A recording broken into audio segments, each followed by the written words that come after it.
देखो बाइंडिंग, आज binding energy पढ़ते हैं। अगले क्लास में मोस्ट प्रॉब्लम हम लोग इक्वेशन पढ़ेंगे रिलेटिविटी का। बाइंडिंग एनर्जी लिख दो।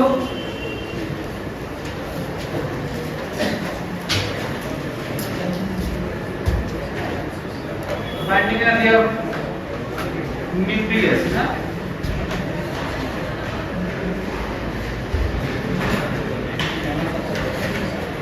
Atomic nucleus obviously.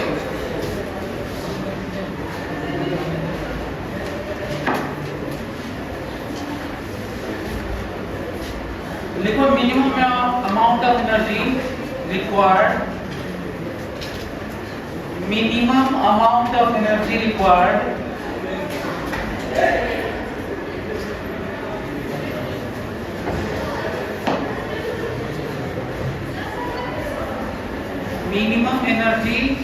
minimum amount of energy required for nucleus of an atom, minimum amount of energy required for nucleus of an atom to separate all the nucleons,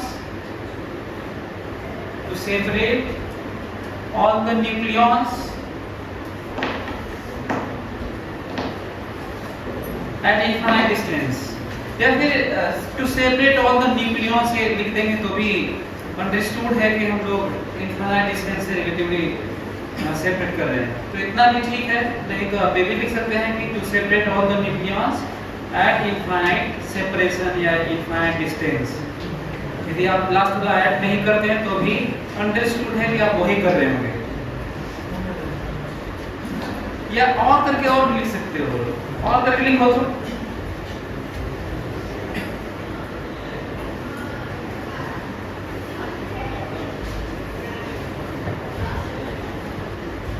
amount of energy released, amount of energy released during packing of nucleons, amount of energy released during packing of nucleons of nucleus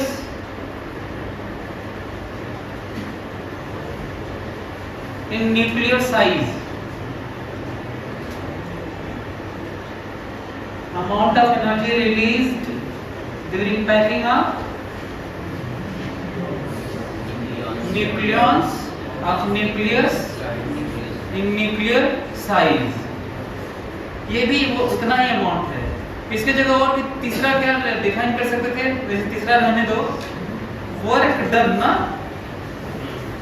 packing में, work done तो रहने देते हैं उसको। बस ऐसे ही देखो, यदि ये न्यूक्लियस है, यदि कोई न्यूक्लियस है ऐसे और इसमें neutron proton neutron proton neutron सब भरे हुए हैं,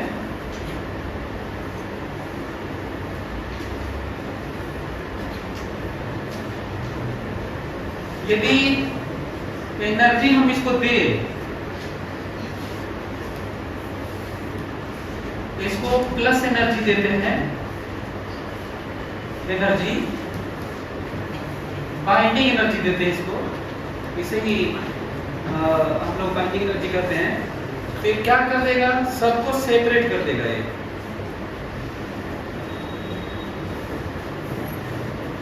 जितने भी न्यूक्लियॉन्स हैं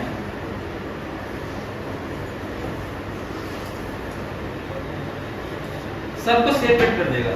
मतलब इमेजिन कर पा रहे हैं क्या हो रहा है, पैक है, बहुत हाईली स्टेबल एक न्यूक्लियस है और उसको एनर्जी आप दीजिए और वो सब चीजें सेपरेट हो जाए, दूर दूर हो जाए, तो हम इसे बाइंडिंग एनर्जी कहते हैं। या फिर उल्टा भी कर सकते हैं, या फिर हम लोग ये कहें कि इसको पैक करते समय एनर्जी जितनी रिलीज हो गई होगी पैकिंग टाइम में, यदि इधर से इधर करेंगे तो एनर्जी रिलीज होगी, एनर्जी देंगे तो सेपरेट होंगे, इनको पैक करेंगे तो एनर्जी रिलीज होगी। ये तो स्टेटमेंट हो गया ना कि ये बाइंडिंग एनर्जी ऐसे डिफाइन करिए। अब कैलकुलेशन की बात आएगी तो वो कैलकुलेशन ही है for an X atom for atom X, जिसको हम लोग ऐसे सिंबलाइज करते हैं, Z है और एक है ना। तो अच्छा हम ये मान के चलें कि हम इलेक्ट्रॉन को नहीं ले रहे हैं, इलेक्ट्रॉन को लेंगे भी तो नेग्लिजिबली स्मॉल मान लेते हैं। तो बाइंडिंग एनर्जी को कैसे डिफाइन करेंगे? Binding energy is delta mc square. फिर वो यहाँ आइंस्टाइन वाला इक्वेशन आ रहा है, वो डेल्टा एक क्या है वो देखो। ये फिर बताओ कि इसमें जितने इस न्यूक्लियस के अंदर जितने न्यूक्लियॉन्स होते हैं, इस एक एटम का मास ज्यादा होगा कि न्यूट्रॉन और प्रोटॉन के मास को जोड़ा जाएगा तो ज्यादा होगा?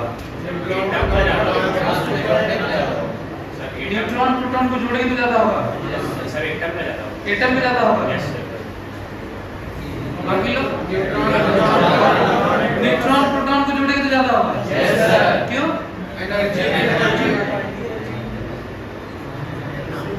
एनर्जी जितना उसका मास डिफरेंट है एक्चुअल साइज में। सर जो एनर्जी है, कुछ एनर्जी उसको इसका मास यूज होता है। जब इसको हम लोग पैक करते हैं तो जब इसको हम लोग पैक करते हैं, ये देखो ये टोटल मास है उनका जो जोड़ेंगे, और जब पैक किए होंगे तो एनर्जी रिलीज होगी। इक्वेशन उल्टा भी देख सकते हैं ना, पैक प्लस दिस तो एनर्जी बाहर है, या फिर एनर्जी दिए तो ये सेपरेट ऐसे ना।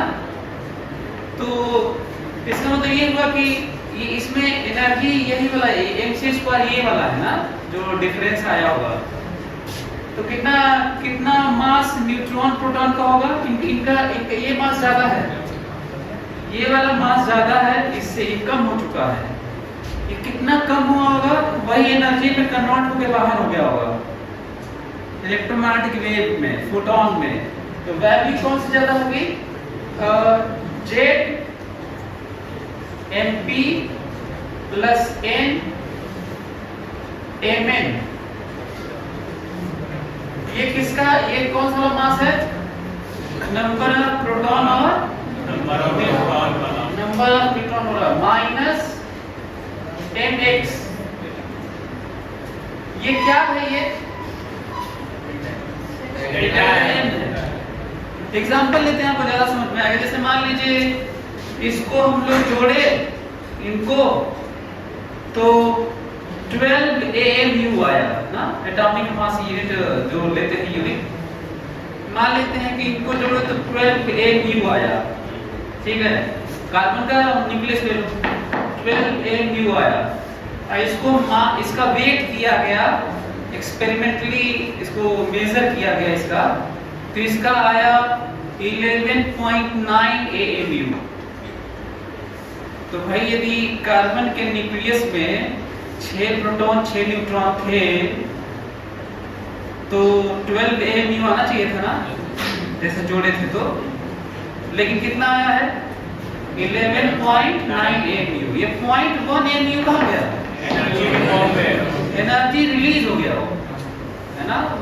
तो वही हम कहते हैं कि वो बाइंडिंग एनर्जी है और इनटू c स्क्वायर, राइट।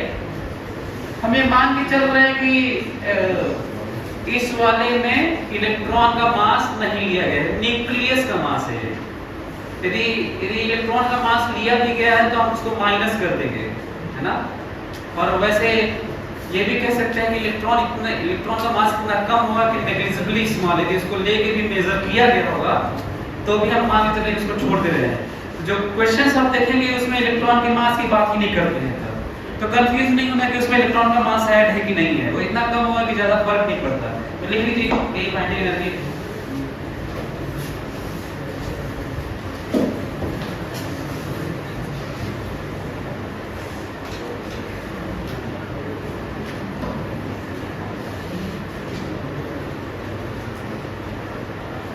फिर बात आती है बाइंडिंग एनर्जी पर न्यूक्लियन की।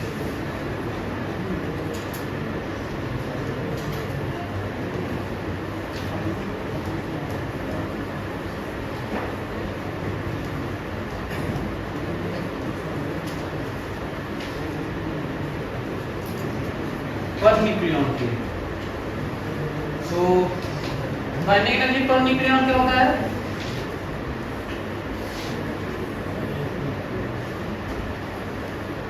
Binding energy per nucleon simple सा डिफाइन है कि binding energy divided by mass number, क्योंकि उतने न्यूक्लियॉन्स होते हैं। यदि फिर से एक्सप्रेशन को लिखें तो ऐसे कर लेंगे,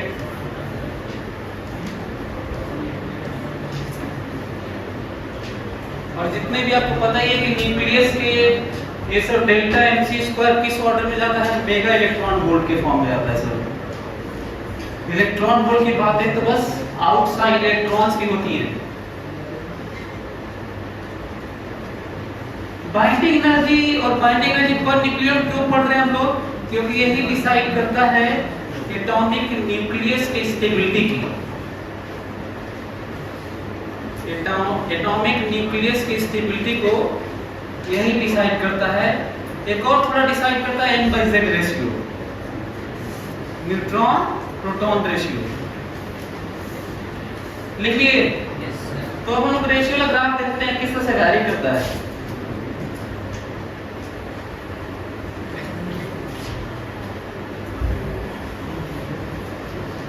ये देखो, यदि हम लोग इस ग्राफ को देखें, इसके हम प्लॉट करें z और यहाँ पे प्लॉट करते हैं this what number of proton, number of neutron ना। तो ये लाइन है जो इक्वेशन है n बराबर z वाला। एक्सेप्शनल बिहेवियर होता है हाइड्रोजन एटम का जो यहाँ लाई करता है, जिसका z कितना होता है 1 और नंबर ऑफ न्यूट्रॉन कितने होते हैं 0। ड्यूटेरियम ट्राइटियम की बात नहीं कर रहे ना, बस अब केवल हम हाइड्रोजन एटम की बात कर रहे हैं। तो ये H है, लेकिन इसके अलावा शुरू में आप देखेंगे तो सब यहाँ पे लाई करते हैं, ऐसे सब ऐसे चलते हैं धीरे धीरे, फिर यहाँ पे पढ़ते हुए सब यहाँ पे ऊपर जाते रहते हैं। थोड़ा किसका ज्यादा होने लगता, कौन सी संख्या ज्यादा होने लगती है? न्यूट्रॉन की ज्यादा होने लगती है। शुरू में तो दोनों बराबर होते हैं, जैसे मैं कहूँ कि हीलियम में तो दोनों बराबर हैं, लिथियम में बराबर हैं, बेरिलियम में बराबर हैं, कार्बन में, ऑक्सीजन में, ये सब में आप देखेंगे बराबर है। मैं आइसोटोप्स की बात नहीं कर रहा हूँ, जो जनरल एलिमेंट होता है। तो शुरू में Z और N दोनों बराबर होते हैं, बाद में थोड़ी संख्या किसकी ज्यादा होने लगती है? क्यों ज्यादा होती है? इसलिए ज्यादा होती है क्योंकि जैसे ही थोड़ा बड़ा होता है वैसे ही रिपल्सन बढ़ने लगता है, इफेक्टिव होने लगता है, क्योंकि न्यूक्लियर साइज बड़ा होते ही थोड़ा सा दूर हुआ, एटम में थोड़ा सा दूर हुआ, proton proton proton proton proton proton ऐसे, न्यूट्रॉन न्यूट्रॉन न्यूट्रॉन ऐसे। तो मैं कह रहा हूं कि इस प्रोटॉन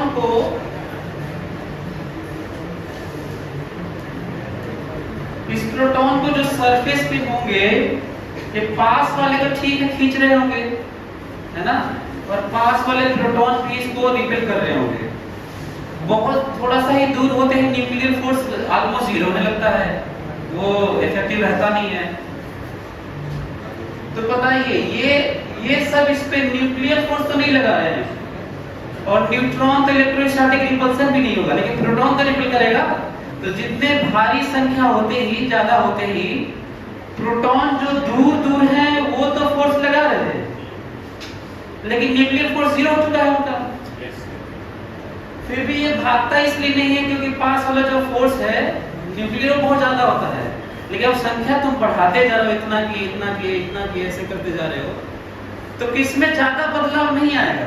न्यूक्लियर फोर्स में, तो पास वाले वही लगाएंगे।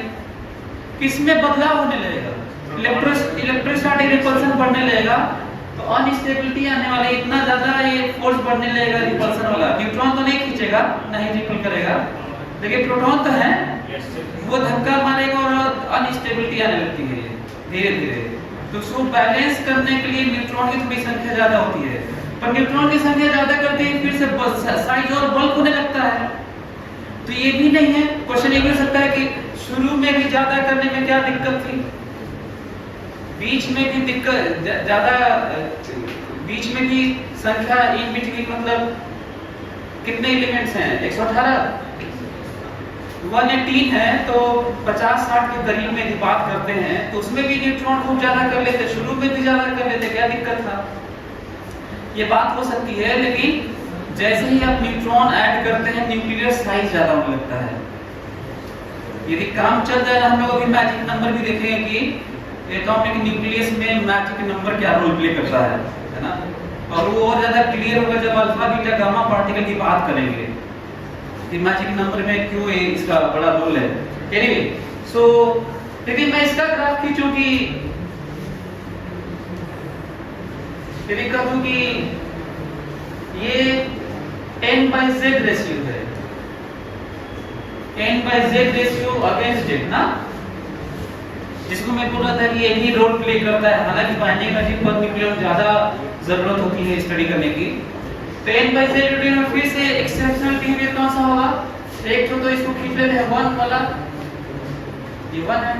एक्सेप्शनल बिहेवियर किसका होगा, हाइड्रोजन का। n/z रेशियो कितना होगा, 0। n/z ratio 0। लेकिन फिर से यदि बाकी सब एटम्स का देखेंगे तो शुरू में सबका रेशियो कितना होगा, 1 के आसपास, और फिर धीरे धीरे क्या होने लगेगा, बढ़ने लगेगा। जल्दी से बना लो ये सब एटम की पोजीशन। ऊपर नीचे थोड़ा ऊपर नीचे क्यों बना रहे हैं, आइसोटोप्स के लिए। जो आप देख रहे होंगे कि एक ही जगह दो तीन तो दिख जा रहे हैं, वो सब किसको शो कर रहे हैं, आइसोटोप्स।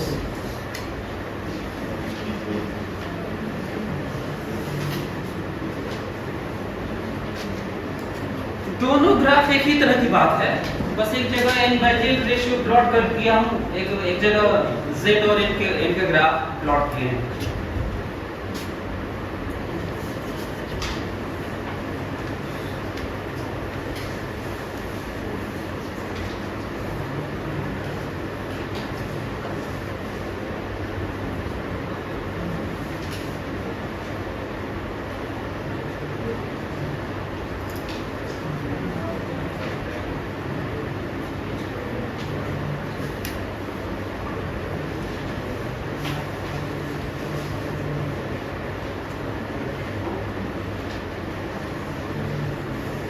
कहां तक जाता है ये n/z रेशियो, 1.7 तक,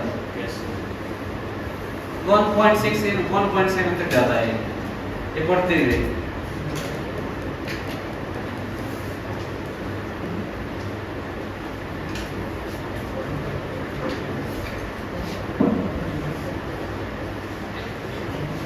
बना लिए, देखो तो बाइंडिंग एनर्जी पर न्यूक्लियन देखो तो इसका वेरिएशन धीरे धीरे हम लोग शिफ्ट हो रहे हैं रेडियोएक्टिविटी की तरफ।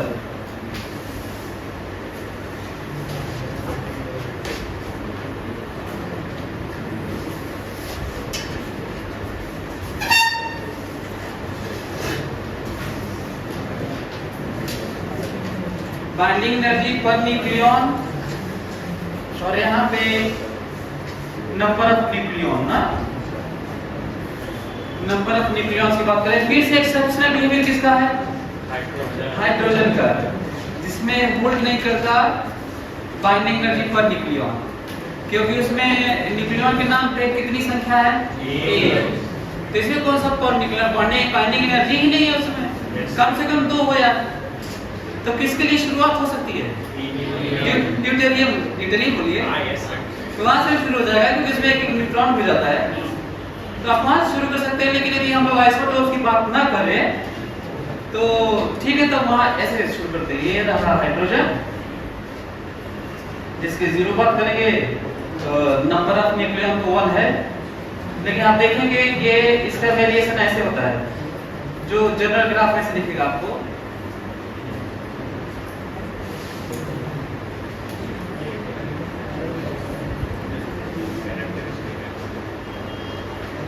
अच्छा, ये पूरा कंप्लीट लाइन नहीं होता है, मैं ऐसे खींच दिया ताकि आपको दिखाऊं कि किस तरीके से ऊपर नीचे वैरी करता है। ये मैजिक नंबर के कारण हो रहा है क्योंकि कलेक्टिवली 2 प्रोटॉन 2 न्यूट्रॉन इकट्ठा इतना ज्यादा स्ट्रॉन्ग बॉन्डिंग होती है उनके बीच में कि वो एक साथ रहने की सोचते हैं, या तो निकलेंगे तो इकट्ठे। इसको भी तो किताब में बुक में थोड़ा कम एक्सप्लेन किए हैं कि अल्फा पार्टिकल डीके यदि न्यूक्लियर साइज को कम ही करना है तो आखिर अल्फा पार्टिकल मतलब हीलियम न्यूक्लियस क्यों निकलता है, एक क्यों नहीं निकलता। न्यूट्रॉन भाग जाता, फिर प्रोटॉन भाग जाता, फिर एक और भाग जाता, भागते रहते हैं और कम होता रहता साइज उसका। इसका रीजन है कि पैकिंग जो 4 की पैकिंग है 2 प्रोटॉन 2 न्यूट्रॉन की इतनी स्ट्रॉन्ग है कि रहेंगे तो साथ, नहीं तो जाएंगे तो एक साथ जीने मरने की कसम खा रहे हो कि रहेंगे तो साथ में, निकलेंगे साथ में। इसीलिए अल्फा पार्टिकल की बात होती है, मैजिक नंबर इसीलिए आया भी है। सो यहाँ पे भी एच कहूँ तो यहाँ पे हीलियम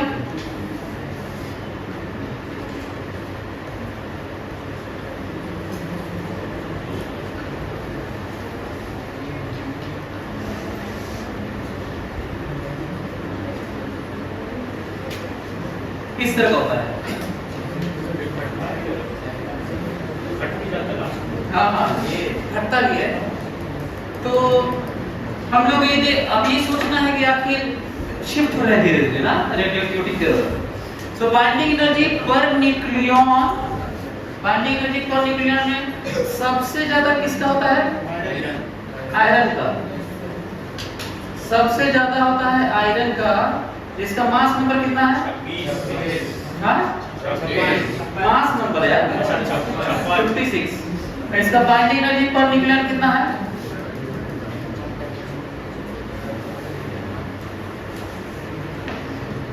इसका बाइंडिंग एनर्जी पर न्यूक्लियन कितना है?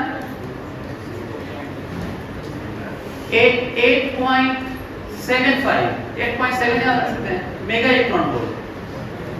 यहाँ पे सब तो मेगा इलेक्ट्रॉन वोल्ट ही चलता है।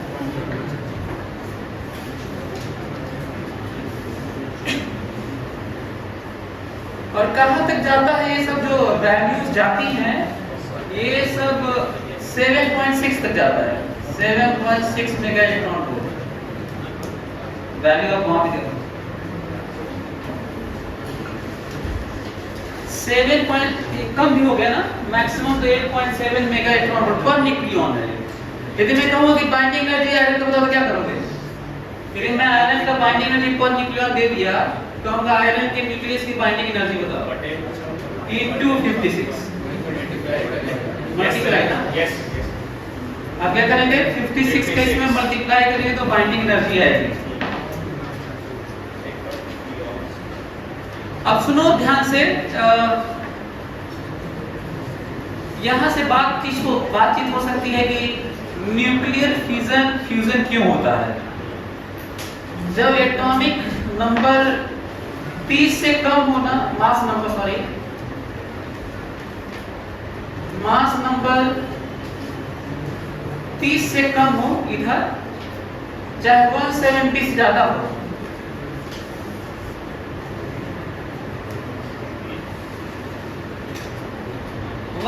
से ज्यादा हो, 170 से ज्यादा हो जाता है, होता रहता है, तो वो अनस्टेबल न्यूक्लियस होता है। तो ब्रेक होके किस रेंज में आना चाहता है? ज्यादा वाले में। और जो 30 से कम होते हैं उनका भी कम होता है, तो वो फ्यूज होके किस में आना चाहते हैं? फिर से करिए, ये वाला लगता है जैसे लगभग कांस्टेंट वाला रीजन है। ये जो रीजन है, मैं कुछ ज्यादा थोड़ा झुका दिया हूँ, थोड़ा हमें ऐसे करना चाहिए था, लगभग थोड़ा सा डिफ्लेक्ट करना चाहिए था। तो है ग्राफ तो ऐसे रफ ग्राफ है ये। तो जो 30 मास नंबर 30 से कम होता है वो क्या होते हैं? लाइटर न्यूक्लियाई होते हैं। वो फ्यूज होके क्या करना चाहते हैं? हैवी न्यूक्लियाई बनना चाहते हैं, रिलेटिवली ये वाला हैवी नहीं, ये वाला नहीं, वो फ्यूज होके ये वाला बनना चाहते हैं ताकि स्टेबिलिटी और हाई हो और बाइंडिंग एनर्जी पर न्यूक्लियॉन ज्यादा हो। और जो 170 से ज्यादा है, अच्छा कोई हार्ड फास्ट बाउंड्री नहीं है, ये लगभग की बात है, जिसमें ज्यादा संख्या होने लगती होगी, संख्या तेजी से बढ़ा हुआ वहीं पे बाउंड्री बना लिया होगा। इसका मतलब ये नहीं है कि यही वाले होते हैं कम वाले नहीं होते, ऐसा नहीं है। और ऐसा भी नहीं है कि 30 वाले नहीं हो सकते, बस ऐसी रफ बाउंड्री है। तो जो हैवी न्यूक्लियाई हैं जिनका मास नंबर 200 सवा 200 ऐसे है, जैसे यूरेनियम 236 है, सो वो सब डिवाइड होके बेरियम, हम लोग पढ़ेंगे वैसे आगे, बस अभी इस पे मैं बातचीत कर रहा हूँ। ये 2 में 3 में डिवाइड होके, अक्सर आप देखेंगे 2 की बात करते हैं, ऐसा नहीं कि वो 3 में डिवाइड नहीं होते हैं, और ऐसा भी नहीं कि केवल बेरियम क्रेप्टॉन नहीं होते हैं। बहुत हाई एनर्जी इनको मिला, अचानक हीट टेम्परेचर पर पहुंच गया 6000 डिग्री सेंटीग्रेड, अचानक वो एनर्जी मिला और न्यूक्लियस ब्रेक हुआ, तो ये थोड़ी दिखता होगा बेरियम में बन रहा है krypton.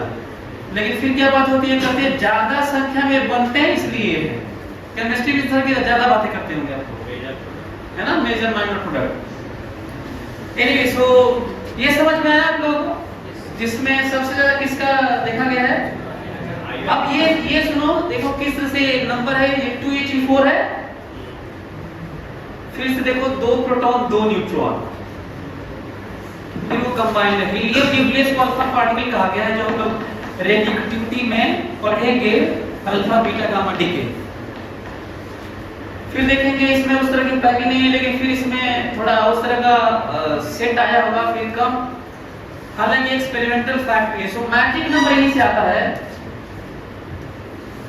Magic number in physics, radioactivity. Magic number होता है जो न्यूट्रॉन की संख्या या प्रोटॉन की संख्या या न्यूक्लियॉन्स की संख्या भी, यदि इस तरह की बात होती है, magic number 2, 8, 20, 28, 50, 82, 126 and so on, ये इस तरह के नंबर देखे गए हैं जो मैजिक नंबर शो करते हैं, एक्सेप्शनली हाईली स्टेबल होते हैं, जो पर न्यूक्लियॉन बाइंडिंग एनर्जी ज्यादा होता है। नंबर लिख सकते हैं, हालांकि बहुत ज्यादा जरूरत नहीं, मैं ऐसे ही बता रहा हूँ।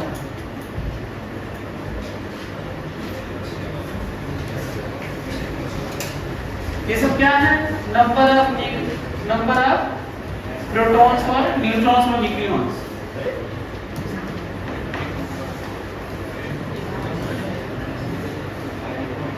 कहीं पे नंबर ऑफ प्रोटॉन की बात करते हैं, कहीं पे नंबर ऑफ न्यूट्रॉन के, ऐसा तो नहीं सोच रहे कि तीनों एक ही मतलब समझ रहे थे। कहीं पे नंबर ऑफ न्यूट्रॉन होता है तो भी कहते हैं कि मैजिक नंबर वाला सेट है ऐसे।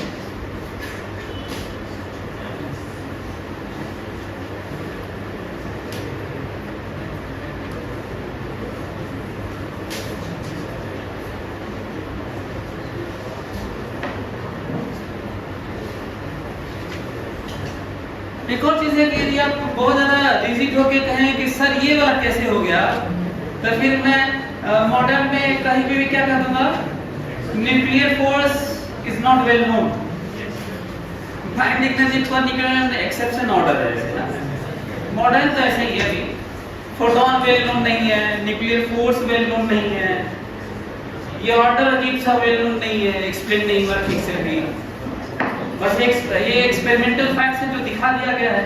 वैसे मैं ऐसे से खींच दूं, हमको अभी ध्यान नहीं है कि रेली में कौन ऊपर नीचे है, इसको रबने में लगा कुछ इसी तरह का होता है। वैसे हमको लग रहा है कि सही होना चाहिए। वैसे लिखो, लिख लिए क्या कुछ लोग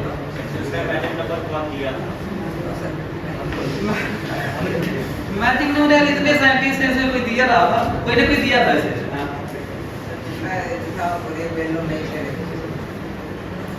अच्छा, न्यूक्लियर फोर्स और ये सब वेल नोन नहीं है। हाँ, तो बहुत सारे लोग इतने सीरीज ऑफ साइंटिस्ट हैं यार, बहुत सारे लोग काम किए हैं, उनका भी उससे पहले भी कोई काम किया होगा, नंबर दे दिया होगा, कोई उन्हीं का नाम पे हो गया होगा। न्यूक्लियर फोर्स लिखो तो ये वाला समझ में आया। ये फ्यूजन क्यों होगा समझ में आ गया। आगे फिर अच्छा फ्यूजन मतलब लाइटर न्यूक्लियाई मिलके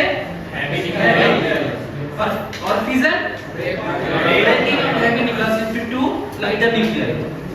और क्यों होता है ये स्टेबिलिटी के लिए, स्टेबिलिटी ज्यादा होगा। लेकिन इसको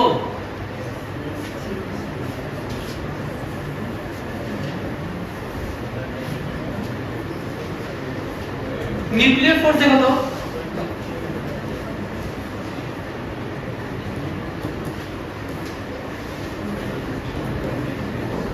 न्यूक्लियर फोर्स लिखो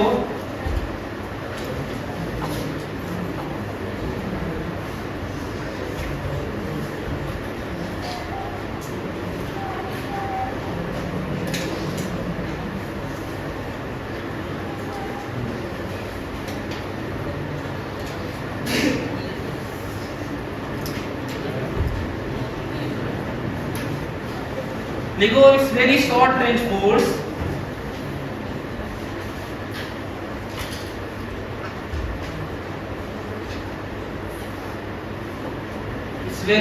It's very short range force in nuclear range.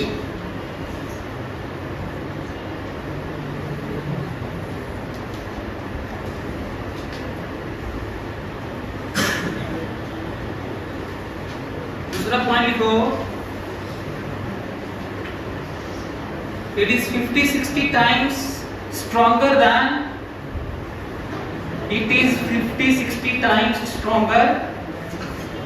electromagnetic force. It is 50-60 मतलब 50-60 ऐसे 50-60 times stronger than electrostatic magnetic भी लिख सकते हैं। It is 50-60 times stronger than electromagnetic force in nuclear range.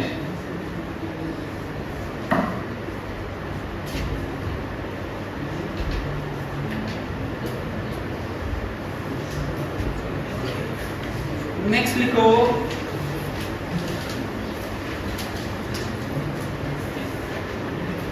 it becomes repulsive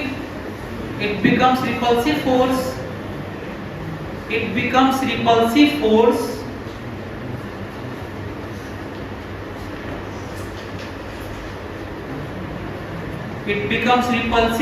when distance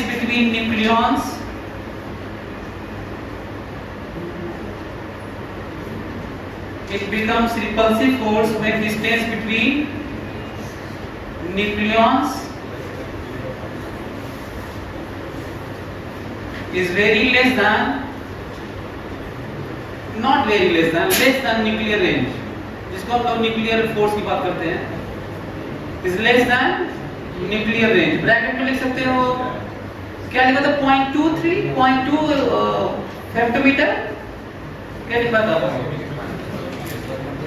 मतलब वही वाला लिख लो डेटा। हालांकि ये बहुत अच्छा फिगर ये सब नहीं है, आपको बुक टू बुक डिफर करता हुआ मिलेगा ना। इसको कुछ लोग 1 फेम्टोमीटर कहते हैं, कुछ लोग 0.5 फेम्टोमीटर कहते हैं, कुछ लोग 0.2 कहते हैं। कितना लिखा था 0.5 लिख लो, जो पिछली बार बनाया रहा वही वाला लिख लो।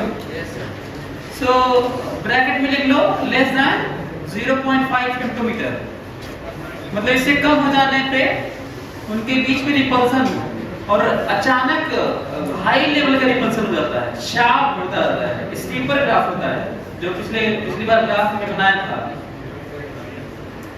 नेक्स्ट लिखो it is independent of charge. It is independent of charge.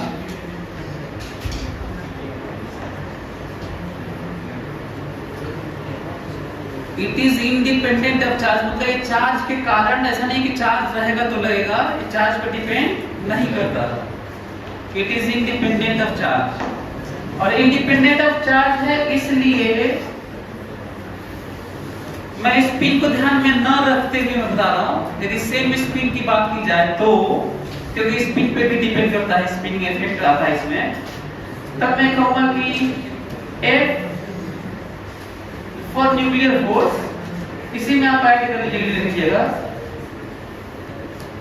For nuclear force F, यदि F न्यूक्लियर फोर्स है तो F N बराबर F NP बराबर F PP है। मतलब न्यूट्रॉन के बीच में भी उतना ही फोर्स लगता है जितना न्यूट्रॉन प्रोटॉन के बीच में लगता है, जितना प्रोटॉन प्रोटॉन के बीच में लगता है। लेकिन यदि बात करें कि यदि न्यूट्रॉन है, उतनी ही दूरी पे न्यूट्रॉन और प्रोटॉन है, और उतनी ही दूरी पे प्रोटॉन और प्रोटॉन है, सेम डिस्टेंस पे, तो मैं अब नेट फोर्स की बात कर रहा हूँ। For net force not nuclear force, in nucleus obviously nuclear range में ही मैं नेट फोर्स की बात कर रहा हूँ।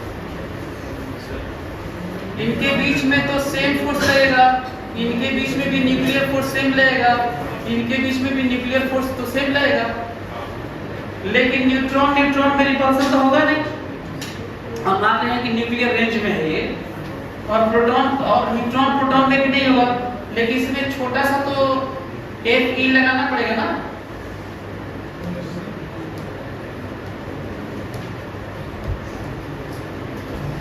छोटा सा Fe इलेक्ट्रोस्टैटिक, तो नेट फोर्स में इन दोनों में बराबर होगा, लेकिन इसमें थोड़ा सा कम हो जाएगा ना। क्यों थोड़ा सा कम हो जाएगा? मैं कह रहा हूँ कि प्रोटॉन का रिपल्सन भी तो थोड़ा सा होगा ना। और बात किस रेंज में हो रही है? न्यूक्लियर रेंज में। तब हम लोग नेट फोर्स की जब बात करेंगे तो कहेंगे कि फोर्स, नेट फोर्स की बात हो रही है, कहेंगे Fnn बराबर Fnp ग्रेटर दैन Fpp। सही है? अरे यार, अब फोर्स को मैं नेट फोर्स माना हूं ना, तो रिपल्सन का थोड़ा कम करोगे ना उसमें। इलेक्ट्रोस्टैटिक से सर पता है कि 50 टाइम्स ज्यादा होती है, तो भी एक तो कम कर दो उसमें। एक सर देखो वहां पे सर Fp की सर आप बराबर लिखे उसके Fnp के, चलो करेगा सर यहाँ पे ये वाला। हाँ। और सर फिर बताया गया 50 टाइम्स से ज्यादा नहीं होता है इलेक्ट्रोस्टैटिक वाले से। इलेक्ट्रोस्टैटिक से तो मैं कौन सा फोर्स कंसीडर कर रहा हूँ? लिख रहा हूँ न्यूक्लियर फोर्स ना, बस। तो प्रोटॉन के बीच में न्यूक्लियर फोर्स होता है। हाँ, बोल तो रहा हूँ। मतलब ये भी कंफ्यूजन तो नहीं है, प्रोटॉन के बीच में न्यूक्लियर फोर्स होता है कि नहीं, और इलेक्ट्रोस्टैटिक वाला अलग होता है, और वो भी न्यूक्लियर फोर्स है। जिसे मान लो मैं कह दूं कि 1 सेंटीमीटर दूर प्रोटॉन है ना, 1 माइक्रोमीटर ले लो, अरे नैनोमीटर ले लो, नैनोमीटर पे प्रोटॉन है। न्यूक्लियर फोर्स की बात नहीं करनी है, किसकी बात करनी है? इलेक्ट्रोस्टैटिक। 1 सेंटीमीटर पे पिकोमीटर इलेक्ट्रोस्टैटिक ना। अभी तो वहां पे फर्मीमीटर फेम्टोमीटर में नोट होता है। तो प्रोटॉन में जैसे ही न्यूक्लियर रेंज में आएगा तो न्यूक्लियर फोर्स अलग से लगेगा। वो प्रोटॉन वाला, वो चार्ज वाला तो लगेगा ही लगेगा। ये बात अब समझ में आया? न्यूक्लियर फोर्स बराबर होता है ना। ये मैं मान के चल रहा हूँ कि स्पिनिंग सेम है, राइट। अगला लिखिए, ये ले लिख लीजिए, ये दोनों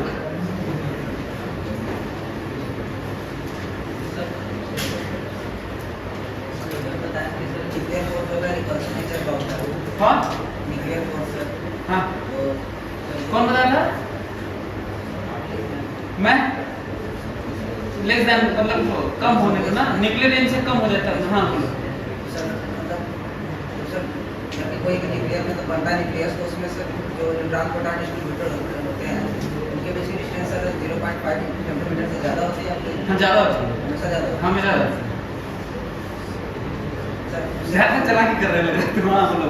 अगर उससे मतलब कम है, हाँ, उससे कम होगा तो रिपल्सन होकर फिर दूर हो जाएंगे, फिर ज़्यादा होगा। सर किसी एटम के जब शेल में सर चारों इलेक्ट्रॉन होते हैं, और सर इलेक्ट्रॉन प्रोटॉन को अट्रैक्ट करता है, और सर जो मतलब कि डिस्टेंस पहले से 0.5 फेम्टोमीटर ज़्यादा है, लेकिन सर न्यूट्रॉन प्रोटॉन के बीच में रिपल्सिव फोर्स कुछ ना कुछ रहेगा ना सर? न्यूट्रॉन प्रोटॉन के बीच में, रिपल्सिव फोर्स न्यूट्रॉन प्रोटॉन के बीच में कि प्रोटॉन प्रोटॉन के बीच में? न्यूट्रॉन प्रोटॉन दोनों बीच में।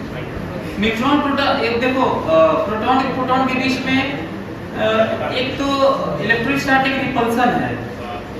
न्यूक्लियर रिपल्सन तभी होगा जब 0.5 फेम्टोमीटर से कम होगा। हाँ, जो होता नहीं है। उसके बाद 10 to 0 हो जाता है। हाँ, नहीं उसके बाद 10 से 0 नहीं, तो उसके बाद उससे ज्यादा तो अट्रैक्शन होता है न्यूक्लियर रेंज में। देखो 0.5 से कम करोगे तो रिपल्सन शुरू होगा, अचानक हो जाता होगा, तो फिर इसी रेंज में आ जाता है। किस वाले रेंज में आता है? 1 फेम्टोमीटर वाले में ना, 1.2 1.2 फेम्टोमीटर ऐसे। और जैसे ही 10 फेम्टोमीटर होता है ना, वैसे ही ऑलमोस्ट जीरो हो जाता है। तो किस रेंज में रहते हैं? न्यूक्लियर वाले रेंज में। और न्यूक्लियर वाले रेंज में रहेंगे तो अट्रैक्शन होगा, न्यूक्लियर रेंज से कम हुआ तो रिपल्सन हुआ, और न्यूक्लियर रेंज से जैसे ही बाहर हुए तो जीरो हो जाएगा। अब क्या करना चाह रहा हूँ? चलो वैसे तो आप लोग लिख लीजिए। नेक्स्ट लिखिए,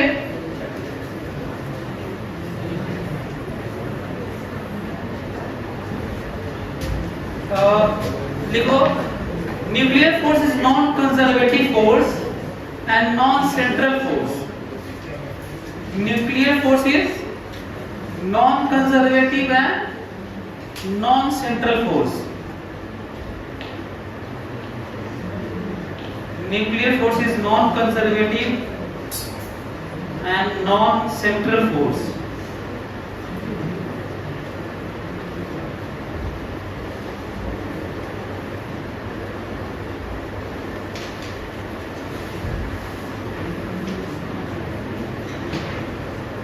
Next लिखो nuclear force depends on spinning of nucleons.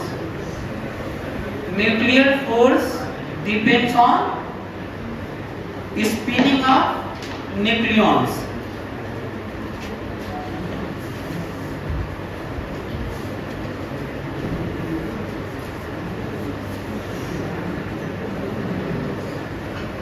Nuclear force depends on spinning of nucleons. इसी में आगे कंटिन्यू करो। Parallel spinning nucleons attracts more stronger than parallel spinning nucleons attract parallel spinning nucleons attract more stronger than anti parallel spinning nucleons. Parallel spinning nucleons attract more stronger than anti-parallel spinning nucleons. Last point लिखते हैं। इसका जो जिसपे Yukawa को Nobel prize मिला था, जिन्होंने जिसको मैं कहा था कि न्यूक्लियर फोर्स वेल नोन नहीं है, फिर भी जितना नोन हुआ है उस पे नोबेल प्राइज मिला था। माना जाता है कि पार्टिकल एक्सचेंज, पाई मेसन एक्सचेंज से न्यूक्लियर फोर्स लगता है ना। सो लिखिए, लास्ट वाला लिखिए।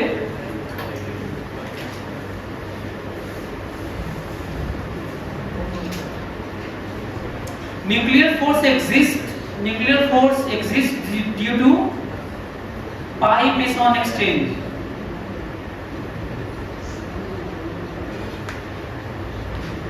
Nuclear force exists due to pi meson exchange discovered by Yukawa. Spelling मालूम है?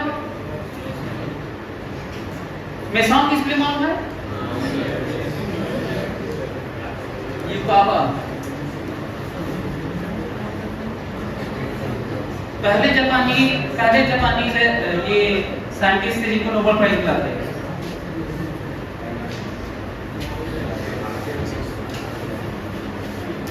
मतलब मिला बहुत सारे लोगों को है, पहले थे। ये मसला जापान ऐसा है जिसमें एक ही तो मिला है। सर आपका नॉमिनी, सर आपका भी नाम करवाएगा। मिलना तो चाहिए यार। पहले देखो पाई मेसन एक्सचेंज प्रोटॉन का यदि हम लोग न्यूट्रॉन की बात करें, F(n) इसलिए होता है, इसका इक्वेशन ऐसे रहता है कि न्यूट्रॉन है तो प्लस पाई मेसॉन ये कन्वर्ट हो जाता है किसमें, प्रोटॉन में ना, एक्सचेंज। न्यूट्रॉन न्यूट्रॉन में कन्वर्ट होते रहते हैं, एक्सचेंज करते हैं पार्टिकल, जिससे अट्रैक्शन फोर्स होता है, अट्रैक्टिव फोर्स होता है।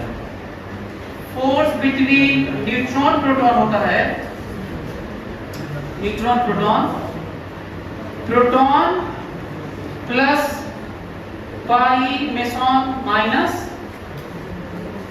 Exchange neutron.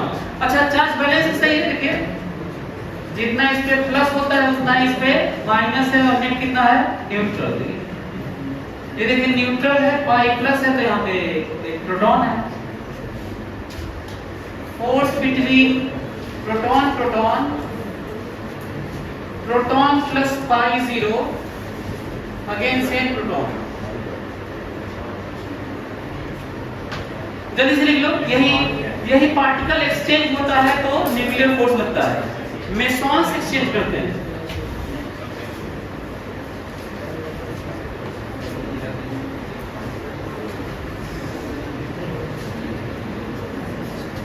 ये मेसॉन्स है। मेसॉन्स कितने तरह के होते हैं यार, 3 तरह, पाई प्लस, पाई माइनस, पाई 0।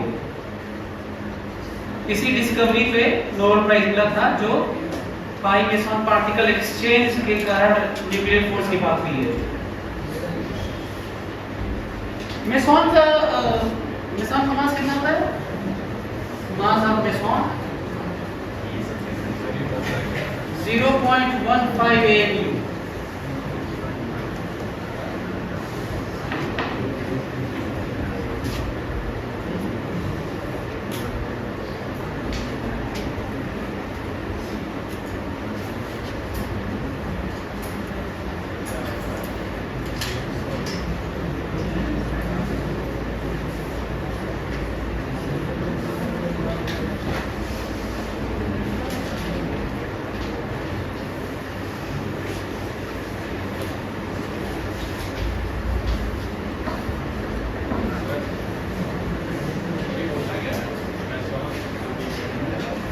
पाई मेसॉन क्या होते हैं, पार्टिकल्स होते हैं। जैसे अब देखो इलेक्ट्रॉन क्या होते हैं, तो क्या होते हैं, पार्टिकल होते हैं।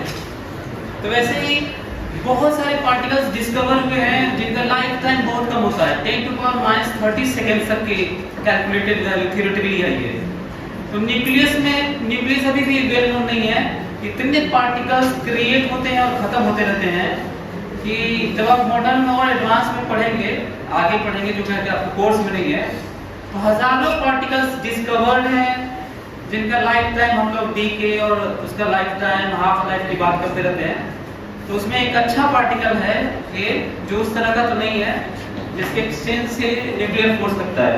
तो एक पार्टिकल एक्सचेंज होता रहता है ना, इधर आता है तो फोर्स, इधर आता है फोर्स, एक्सचेंज के कारण फोर्स लगता है। पार्टिकल है बस, जैसे प्रोटॉन है, न्यूट्रॉन है, इलेक्ट्रॉन है, वैसे ही पाई मेसॉन है, लेप्टॉन है, हेड्रॉन है, बहुत सारे पार्टिकल्स होते हैं, डिवाइड किया गया है। चलिए अब हम लोग, वो टाइम आ गया कि हम लोग रेडिएटिविटी को समझने की कोशिश, अल्फा बीटा गामा ना।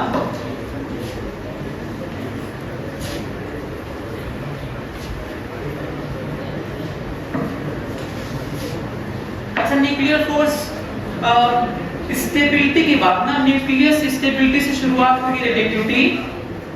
रेडिएटिव डीके क्यों होता है, क्योंकि कोई न्यूक्लियस रेडिएटिव एलिमेंट क्या अचीव करना चाहता है, स्टेबिलिटी। उसके कारण वो शुरू में बस 3 ही खोज हुआ था स्टेबिलिटी पाने के चक्कर में, अल्फा बीटा गामा। बाद में पता चला कि बीटा नहीं बल्कि बीटा 2 तरह का होता है, बीटा प्लस और बीटा माइनस। और बाद में एक और पता चला, बहुत ज्यादा बाद में पता चला। अब सोचिए कि 19वीं सेंचुरी के पहले इस तरह की बातें होना कि रेडिएटिविटी ये सब है। और फिर 20th सेंचुरी के लास्ट में ये डिस्कवरी ऑफ के इलेक्ट्रॉन कैप्चर होता है। सो के इलेक्ट्रॉन कैप्चर अभी देखेंगे तो 5 प्रोसेस होते हैं। पहले 3 था, फिर 4 हुआ, फिर 5 हुआ, 2 के बीच में बैटल होता है, बीटा प्लस और के इलेक्ट्रॉन कैप्चर अभी देखेंगे। सो लिखिए रेडियोएक्टिविटी।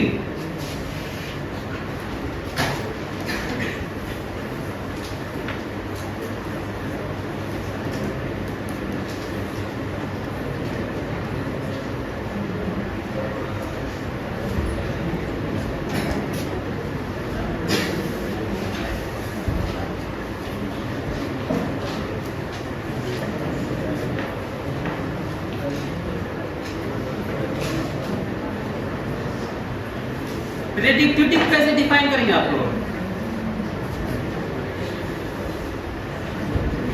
हाँ, मेरे को पता, मतलब ऐसे कोई पार्ट ऐसे रटने वाला तो है नहीं, आप अपने शब्द में पता तो होगा ही, आप लोग उसमें पढ़े होंगे केमिस्ट्री में। तो कहा जाएगा रेडियोएक्टिविटी डिफाइन करो, तो क्या बोलोगे? क्या सिलेबस हट गया था? किसमें से? 12 में नहीं है? अच्छा, रेडियोएक्टिविटी सिलेबस में है नहीं? होगा तो रहने दे, क्या नहीं पढ़ाना क्या? केमिस्ट्री में नहीं है। अच्छा, केमिस्ट्री में नहीं। अच्छा, तो चलो तो ऐसे ही डिफाइन करो यार, केमिस्ट्री में होगा तो भी डिफाइन करो। अच्छा, रेडियोएक्टिविटी जानते तो होगे ना, हाँ तो डिफाइन करो ऐसे ही। डिसइंटीग्रेशन उसे रेडियोएक्टिविटी बोलते हैं, उसे तो फिजन बोलते हैं ना। मिक्स कर दो दोनों को।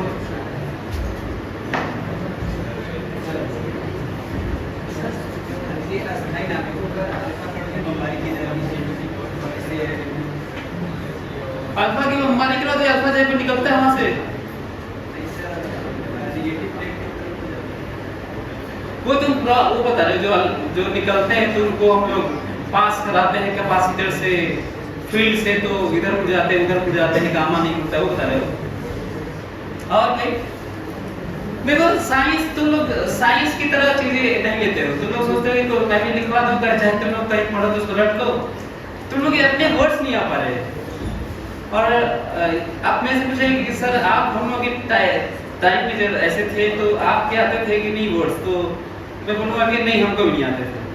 तो कोई अच्छी चीज़ थी नहीं, जैसे हमको तो कोई ऐसा ही बोलता था कि हाँ भाई खड़े होकर बोलो, मौका ऐसा कोई देता नहीं था। मैं तो तुमको दे रहा हूँ, और ऐसा इस तरह का टर्म्स यहाँ पे है कि आप बोल सकते हैं, बोल होगा तो गलत होगा और क्या। तो बोलना बहुत जरूरी है। ये हैबिट अपनी डेवलप करोगे तो ये डर जो है ना आपका कैरी रहेगा।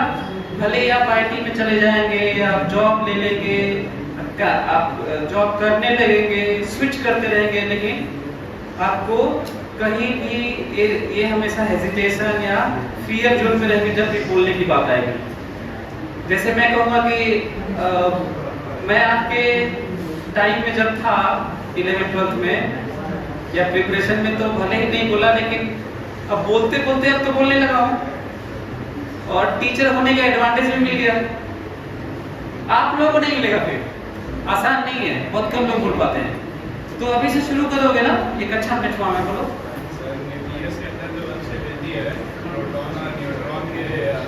ज़्यादा मतलब अनस्टेबल रेशियो वजह से रेडियोएक्टिविटी क्या होता है तो रेडियोएक्टिविटी कहेंगे, अनस्टेबिलिटी है, अनस्टेबिलिटी है तो रेडियोएक्टिविटी कहेंगे।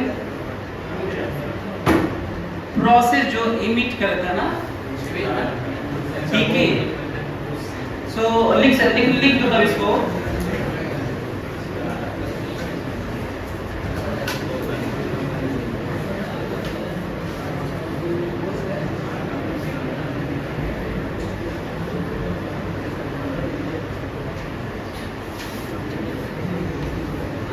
Process, reactivity is process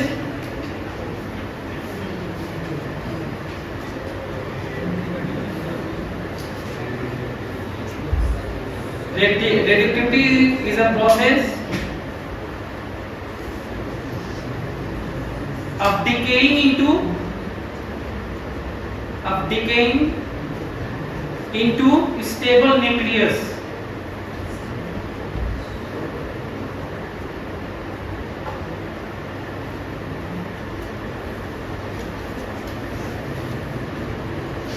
by an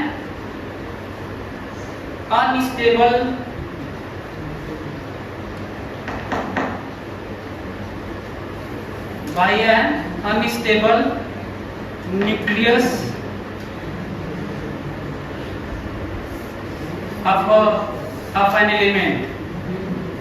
मैं ऐसे डिफाइन कर रहा हूँ, इसको और भी तरीके से कुछ और भी तरीके से आप डिफाइन कर रहे हैं। Process of emitting particles to get stable nucleus या न्यूक्लियाई मास नंबर पे करना है तो डिपेंड, बस प्रोसेस होता है। कोई अनस्टेबल न्यूक्लियस है तो वो डीके करता है। वो किस तरह से डीके कर सकता है? By emitting alpha particle, beta plus particle के electron capture gamma radiation. Gamma radiation किस लेवल का एनर्जी रेडिएशन होता है? Mega electron volt. जो मैं बात कर रहा हूँ इसमें तो वही बात करनी है। तो मेगा इलेक्ट्रॉन वोल्ट एनर्जी के लेवल का वो रेडिएट करता है एनर्जी, या अल्फा पार्टिकल या बीटा प्लस पार्टिकल, और फिर वो किसमें जाना चाहता है? To get to be stable nucleus. इसमें हम लोग इसको, अच्छा वो न्यूक्लियर फोर्स वाला एक्सप्लेन जो किया था समझ में आया था आप लोगों को? न्यूक्लियर फोर्स की बड़ा न्यूक्लियाई हो जाएगा तो अनस्टेबिलिटी क्यों आने लगती है? बड़ी न्यूक्लियाई से अनस्टेबिलिटी क्यों आती है?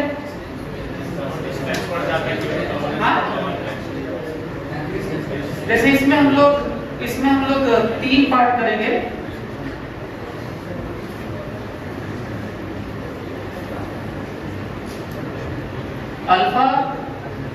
Alpha decay,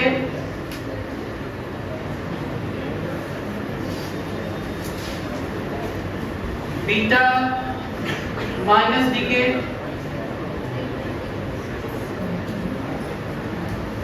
beta plus DK,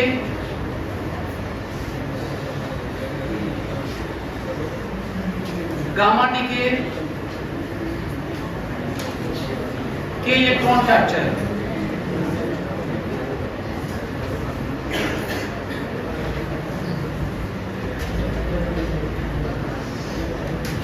जिसको हम लोग 3 ही जानते थे और रियली में 5 होता है।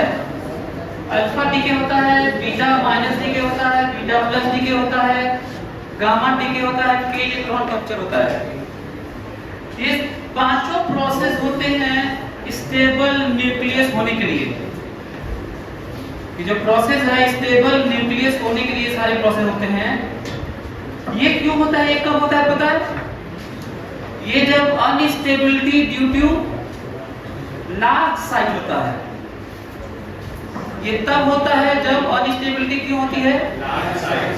तो उसमें से एक अल्फा निकलने का मतलब क्या चीज निकल जाएगा? 2 प्रोटॉन 2 न्यूट्रॉन, साइज छोटा। एक और अल्फा निकलेगा तो और साइज छोटा। जब स्टेबल हो जाएगा तो बंद हो जाएगा। हालांकि हम लोग जब बात करेंगे तो एक ही अल्फा की बात करेंगे, अलग अलग एटम से हर एटम अल्फा डिके करके स्टेबल हो जाया करेगा। नहीं तो एक सीरीज भी चलता है ना, अल्फा निकला फिर बीटा निकला फिर अल्फा निकला, सो ऑन, तब तक जब तक कि वो स्टेबल ना हो जाए। तो अल्फा डिके क्यों होता है यार? अच्छा ये एक चीज और है, no number of nucleon change ना, no change in A, no change in A, no change in A, no change in A. केवल चेंज इन ए केवल किसमें होता है? ये वाला इंटरेस्टिंग पॉइंट है। और ये वाला डीके क्यों होता है बताओ? Due to large size of instability, due to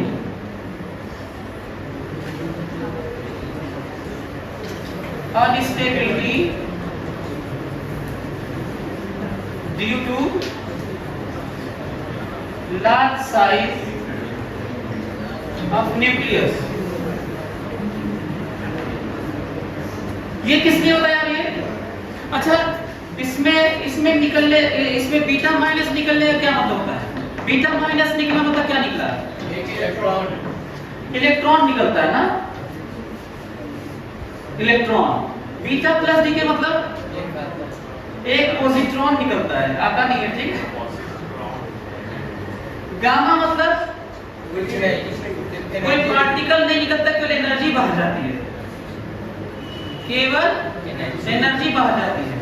के इलेक्ट्रॉन कैप्चर में क्या निकलता है? कुछ निकलता नहीं है, बल्कि के शेल का इलेक्ट्रॉन खींच लिया जाता है अंदर। न्यूक्लियस है वो सबसे क्लोजेस्ट न्यूक्लियस के कौन सा शेल है? के शेल है। न्यूक्लियस के सबसे क्लोज कौन सा शेल है? और न्यूक्लियस अनस्टेबल है, तो क्या करता है? के शेल में 2 इलेक्ट्रॉन, उसमें से एक तो फटाक से अंदर खींच लेता है, और जानते हो क्या होता है? प्रोटॉन इलेक्ट्रॉन मिलकर न्यूट्रॉन बन जाते हैं। ये है। तो फिर से यहाँ पे ये अनस्टेबिलिटी क्यों? ये तो अभी मैं बताया कि पार्टिकल क्या निकलता है यहाँ पे कि captured it is process of capturing electron from के शेल ना। Nucleus captures what? के इलेक्ट्रॉन ऑफ के शेल। लिख देते हैं ज्यादा अच्छा रहेगा। न्यूक्लियस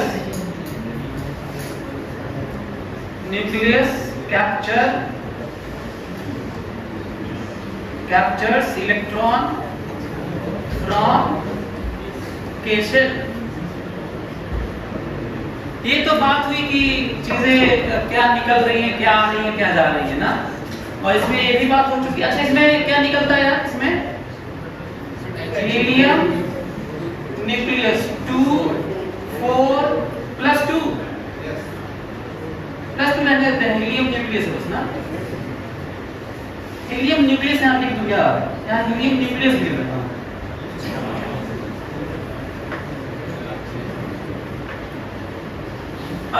अल्फा पार्टिकल निकलने का मतलब क्या निकलना होता है बताओ? हीलियम न्यूक्लियस निकलता है। अच्छा, हीलियम क्यों निकाला जाता है? हीलियम न्यूक्लियस क्यों कहा जाता है? क्योंकि न्यूक्लियस से 2 प्रोटॉन 2 न्यूट्रॉन इकट्ठा पूरा 4 ठो निकलते हैं, तो इलेक्ट्रॉन थोड़ी 2 ठो निकलता है उसमें से। हीलियम एटम का होगा तब तो 2 प्रोटॉन 2 न्यूट्रॉन 2 इलेक्ट्रॉन होगा ना। इसीलिए अल्फा पार्टिकल कहा जाता है, हीलियम न्यूक्लियस भी कहा जाता है, चाहे He+2 भी कहा जाता है। He+2 का क्या मतलब है? 2 इलेक्ट्रॉन नहीं है, 2 ही इलेक्ट्रॉन थे, अब 2 इलेक्ट्रॉन नहीं है तो बचा क्या? न्यूक्लियस ही तो बचा है। तो ये भी जानना चाहिए आपको। आइए बताओ, ये क्यों होता है? ये अनस्टेबिलिटी किस कारण से होता है? तो ये होता है, ये बताओ। छोटा तो नहीं होता है, ये तो वही है। अच्छा, ये यहाँ पे लिख देंगे क्या? ये रिड्यूस या चेंज, हाँ? A decrease by 4 and Z decrease by 2, हाँ? Yes sir। ये वाला लिख दे क्या?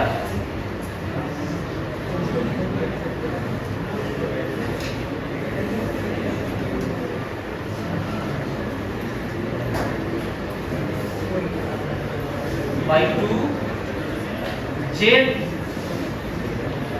decreases by 4 है ना।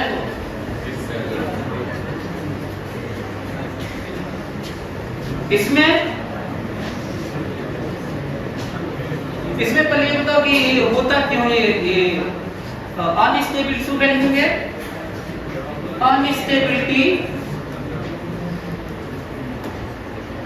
Instability due to large number of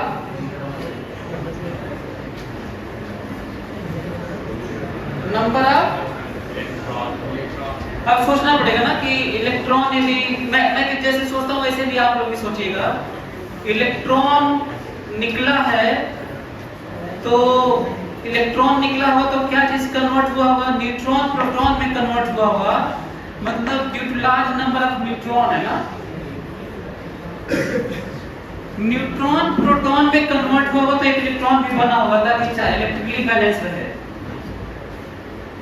मैं कह रहा हूँ कि इलेक्ट्रॉन निकला मतलब एक और कोई प्लस बना भी होगा, तो न्यूट्रॉन प्रोटॉन में कन्वर्ट होता है तब ये होता है। ऑब्वियसली तब इसमें क्या होता है? Instability due to large number of proton large number of Z, ये due to high energy, due to excitation of excited state of nucleus, due to instability due to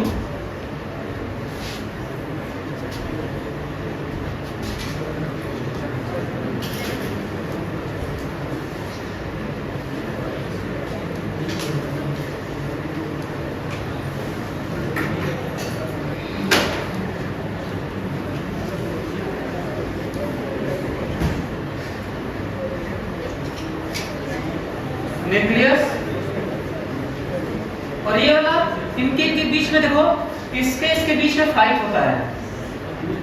इसमें किसके कारण ये अनस्टेबल है? प्रोटॉन के कारण। ये भी वही है, अनस्टेबिलिटी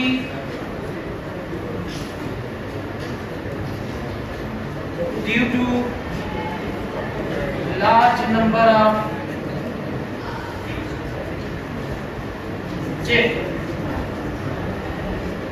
मैं आपको अभी लिखवाया कि ये सब क्यों होते हैं, ये सारे पांचों डीके क्यों होते हैं वो मैं लिखवाया अभी।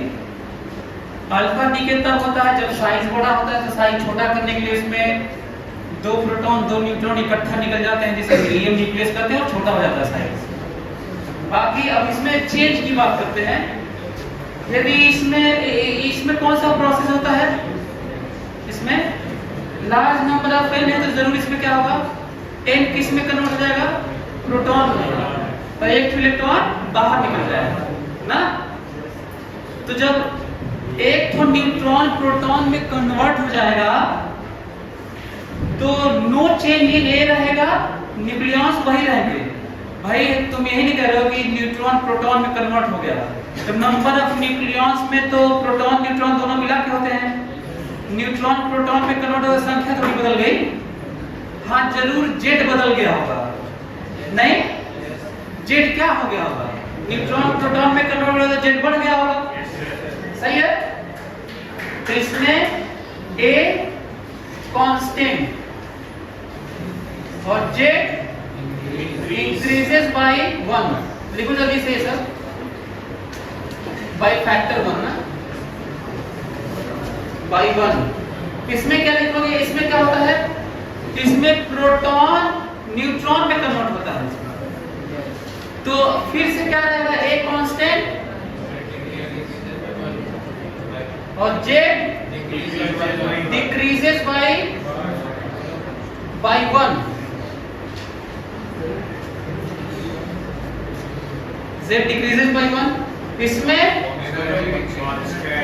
A कांस्टेंट और Z कांस्टेंट, A कांस्टेंट और Z कांस्टेंट, और इसमें ये तो यही वाला है, A कांस्टेंट और Z increases by 1। मतलब यहाँ पे नया जो एलिमेंट बनता है वो A-4 और Z-2 होता है। इसमें तो A वही रहता है और Z+1 होता है। इसमें A वही रहता है और Z-1 होता है। इसमें A वही रहता है और Z वही रहता है। इसमें A वही रहता है और Z-1 होता है। बहुत सारे क्वेश्चन तो आपको इसी पे मिल जाएंगे, बहुत सारे क्वेश्चन आपको इसी पे मिल जाएंगे। समझ में आ रहा है? लिख लिया, इसको लिख लिए। अब हम लोग इसको थोड़ा अलग अलग पढ़ लेते ना, ये वाला फटाफट इसको देख लेते हैं कि आखिर वो कौन सा कन्वर्जन होता है, इनका कन्वर्जन कौन सा। तो अल्फा डी लिखो तो जल्दी से लिख दिए ये। अब हम लोग अलग से देखते हैं कि अल्फा डी के क्या होता है।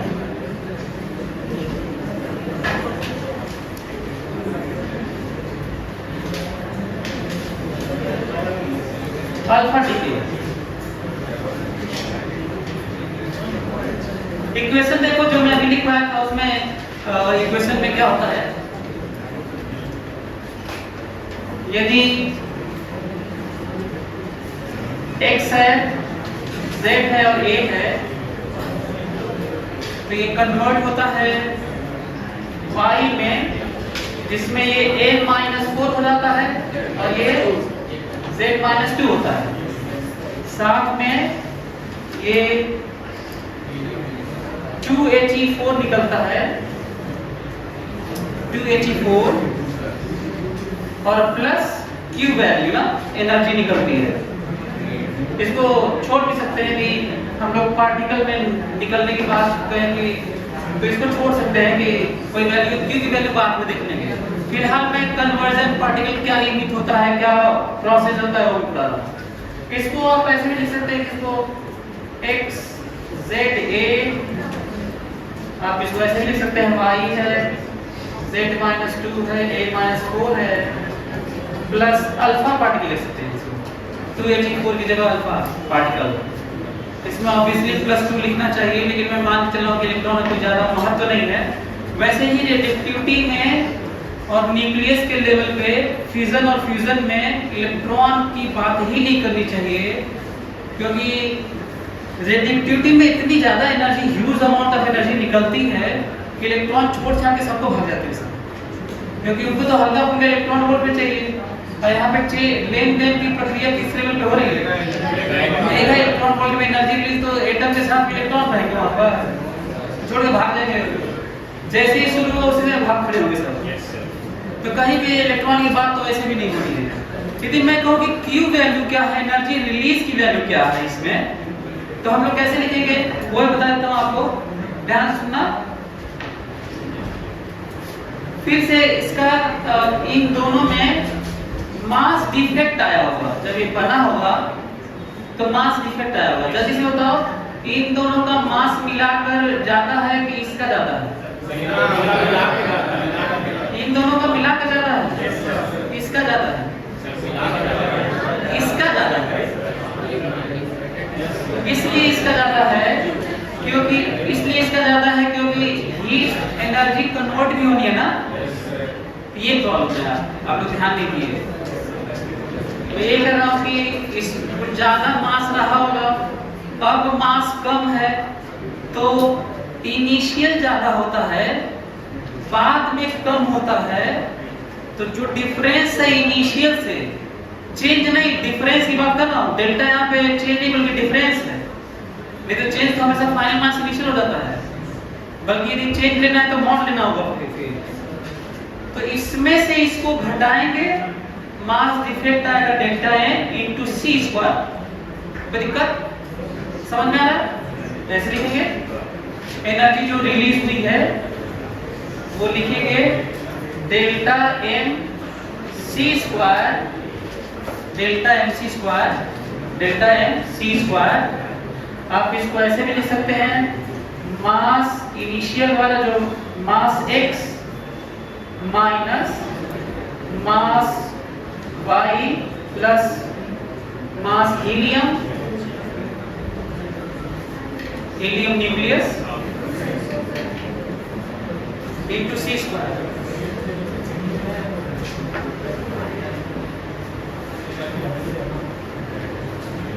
यदि आप कहें कि नहीं इसको थोड़ा इलेक्ट्रॉन वाले के साथ लिखिए, यदि आप ये कहेंगे कि नहीं यहाँ पे न्यूक्लियस लिखना था, यहाँ पे भी इनकी वैल्यू यदि हम लोग mx न्यूक्लियस, अच्छा न्यूक्लियस के मास के लिए न्यूक्लियस सॉरी x के न्यूक्लियस के मास के लिए हमें क्या करना होगा? हम लोग ये कहना होगा कि जो एटम x का मास है, x एटम का मास है, उसमें इलेक्ट्रॉन का मास माइनस करना होगा, यही ना? मतलब mass of x atom minus ZAB, right? तो हम लोग इसको ऐसे भी लिख सकते थे, यदि न्यूक्लियस मेरा यहाँ पे डिस्टेंस न्यूक्लियस का है तो हम लोग ऐसे कहें कि mx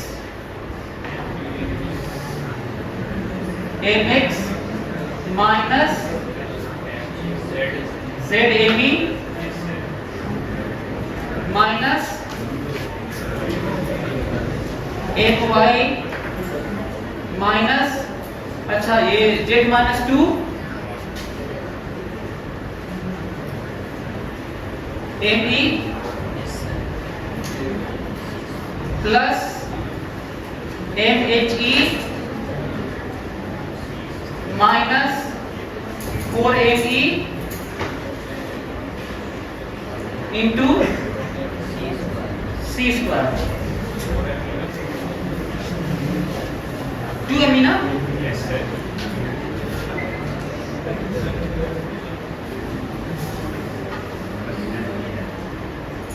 फिर मैं वो इक्वेशन बता रहा हूँ जहाँ पे हम लोग हम ये न्यूक्लियस का मान भी चल रहे थे, बल्कि कहिए तो इसको यहाँ पे m डैश न्यूक्लियस लिख देते हैं ना कुछ,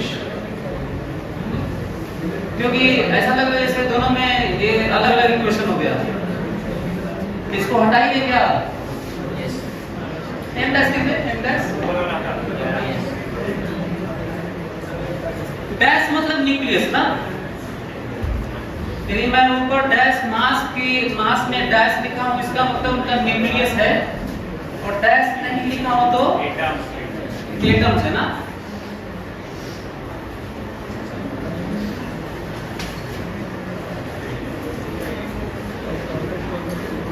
बल्कि ऐसे एरो बना लोगे तो ज्यादा अच्छा रहेगा।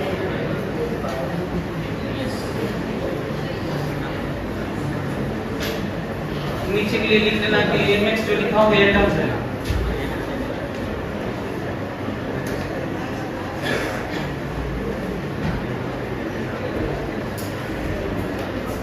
Q वैल्यू क्या है, Q हीट रेडिएट्स ना, जो हीट रेडिएटेड है वहां से निकला हुआ है वो पार्ट है।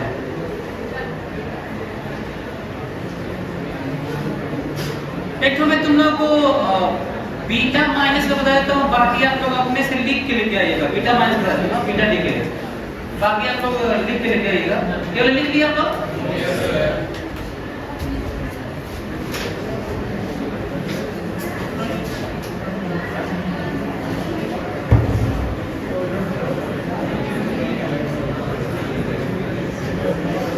बीटा लिखेंगे देखो, x a x z a convert हुआ ये y में, अच्छा बीटा प्लस बीटा माइनस लिखे ये कन्वर्ट हुआ y में z plus 1 a plus electron plus एक और पार्टिकल निकलता है। तो उसको मैं बताता हूँ कैसे सोचेंगे ना, बाकी तो क्यू वैल्यू है ही। एक और पार्टिकल निकलता है जिसका थोड़ा सा मास होता है, इलेक्ट्रॉन की तरह बिहेवियर होता है उसका, इलेक्ट्रिकली न्यूट्रल मानते हैं, दूसरे तरह का चार्ज होता है।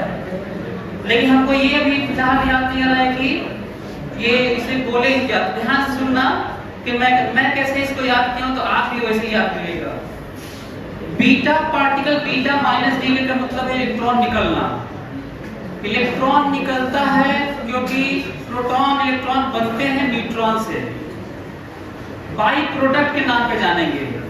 इलेक्ट्रॉन निकलने का मतलब है इलेक्ट्रॉन अंदर भी तो होता नहीं है, तो इलेक्ट्रॉन निकला होगा तो जरूर वहां पे उसी में साथ में प्रोटॉन बना होगा, तो जरूर कौन सा कन्वर्ट हुआ होगा, न्यूट्रॉन। ऐसे याद करेंगे ना, और ऐसे याद करेंगे तो यहाँ पे अलग से लिखेंगे इसको, ऐसे कहेंगे कि न्यूट्रॉन कन्वर्ट हुआ है प्रोटॉन में, न्यूट्रॉन कन्वर्ट हुआ है प्रोटॉन में। इलेक्ट्रिकल बैलेंसिंग के लिए हमें कहना पड़ेगा इलेक्ट्रॉन भी निकला है, क्योंकि यहाँ पे प्लस होता है ना। अच्छा, मास नंबर और जेट कैसे लिखते हैं वो भी जान लीजिए। बताओ इसका जेट क्या लिखा जाएगा, 1, और मास नंबर 1। इसका जेट 0 और मास नंबर 1। सही है भाई, जेट वाली वैल्यूज ही तो लिखते हैं हम लोग। अच्छा, तो ये हुआ इलेक्ट्रॉन बना। जब प्रोटॉन बनता है, प्रोटॉन न्यूट्रॉन बनता है तो न्यूट्रिनो निकलता है, जो बनता है ना उसी के टर्म में निकलता है। तो प्रोटॉन निकलता है तो एंटी न्यूट्रिनो निकलेगा। और जब प्रोटॉन न्यूट्रॉन में कन्वर्ट होगा तो क्योंकि न्यूट्रॉन बढ़ रहा है तो मैं ऐसे याद किया कि जो बनता है उसके साथ में वही वाला निकलता है। तो प्रोटॉन एंटी पार्टिकल की तरह लग रहा है तो एंटी न्यूट्रिनो कहते हैं, और जब न्यूट्रॉन बनता है तो न्यूट्रिनो निकलता है। ये कन्वर्जन वाला है जो न्यूक्लियस के अंदर होता है। न्यूट्रॉन और neutron converts into proton and electron and anti-neutrino.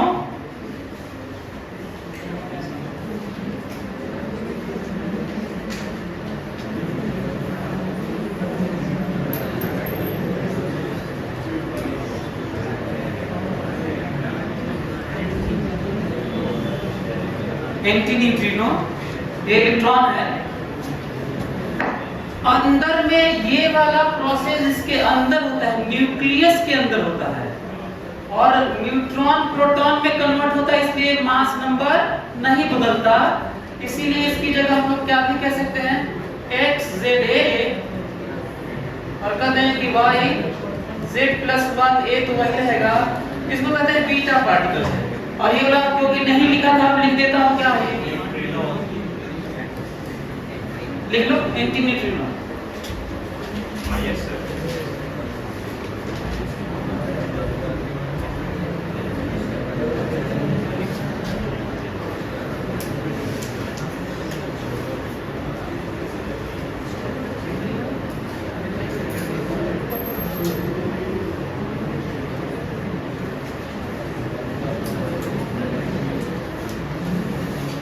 क्यों लिखना सीखो तो देखो तो इसमें रेडिक्टिविटी में तो हमको लगता है कि आधा तो क्यू ही क्यू है। जहाँ देखिए वहीं पे क्यू की बात है, चाहे वो बाइंडिंग एनर्जी टाइप की बातें हो, चाहे रेडिक्टिविटी हो, फ्यूजन हो, जहाँ देखिए वहीं पे क्यू की बात होनी है। आधा तो क्यू की बात होती है। तो क्यू लिखना सीखे जरा देखें तो Q energy release, Q value delta mc square. देखो कैसे लिखना है। तो इस बार मैं डायरेक्ट ये वाला लिखूंगा, सीधा कैसे लिखता हूँ वो समझने की कोशिश करना ना।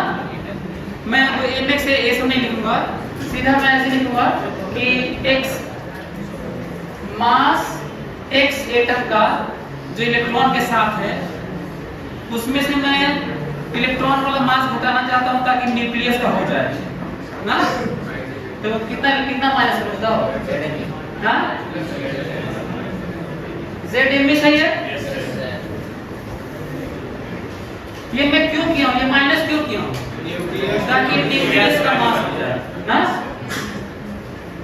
अच्छा इसमें से माइनस करना है ये वाला ना, क्या माइनस करो बताओ, My। तो ये इलेक्ट्रॉन के साथ वाला एटम का है, न्यूट्रल एटम का है, ये जो वेट जो मास है।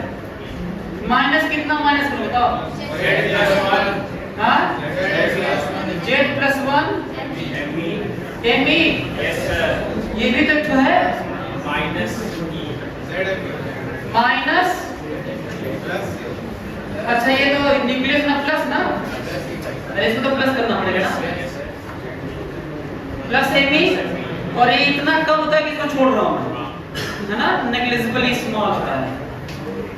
ये माइनस की हुई होगा इनटू C लिख लीजिए। इसी तरह लिखना है हम लोग को। तो आप क्या क्या कैंसिल हो जाता है क्यों बताओ तो, लेकिन फाइनली में लिखूं तो क्या लिखूंगा बताओ, mx लिख दिया माइनस my लिख दिया, कितना आ गया -2Zm है।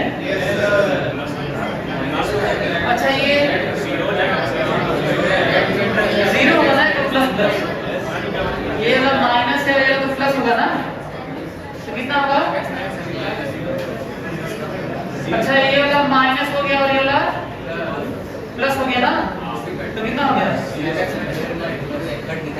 बस इतना ही है क्या।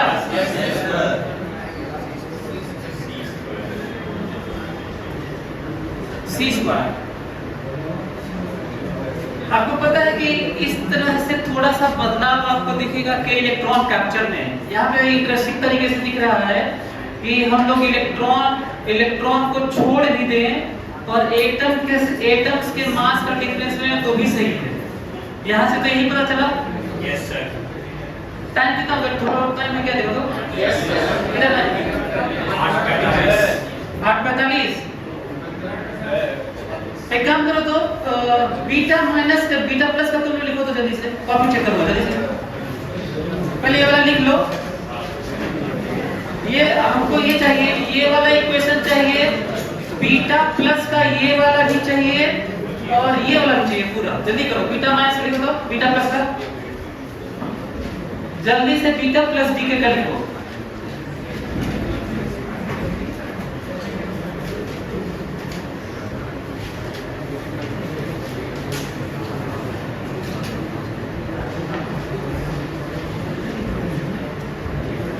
और एक एक चीज लिखना, मास नंबर लिखना, जेड लिखना, जैसे यहाँ पे सब लिखा हो ना वैसे ही सब लिखो जल्दी से।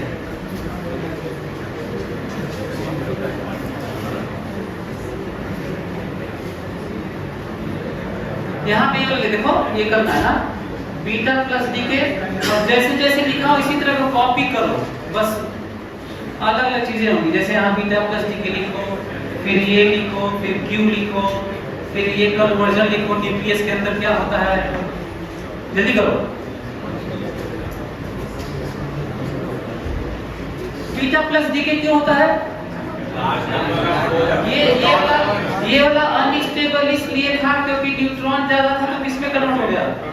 तो कम हो गया तो स्टेबल हो गया होगा। अच्छा, बीटा प्लस में क्या होता है? लार्ज नंबर ऑफ प्रोटॉन होता है तो अनस्टेबल होता है। तो प्रोटॉन किसमें कन्वर्ट हो जाता है? न्यूट्रॉन में, तो स्टेबल हो जाता है। चलो जल्दी करो।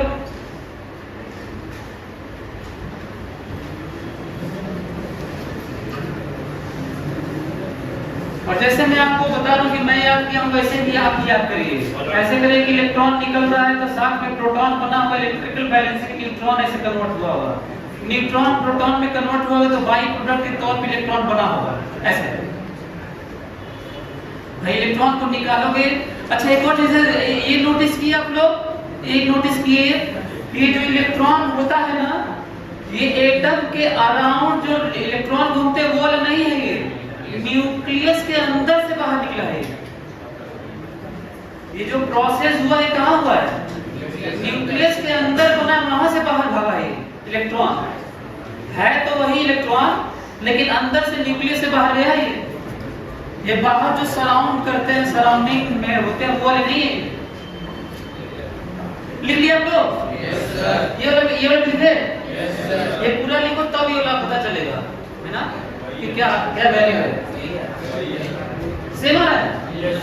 देखते हैं सेम है कि सेम?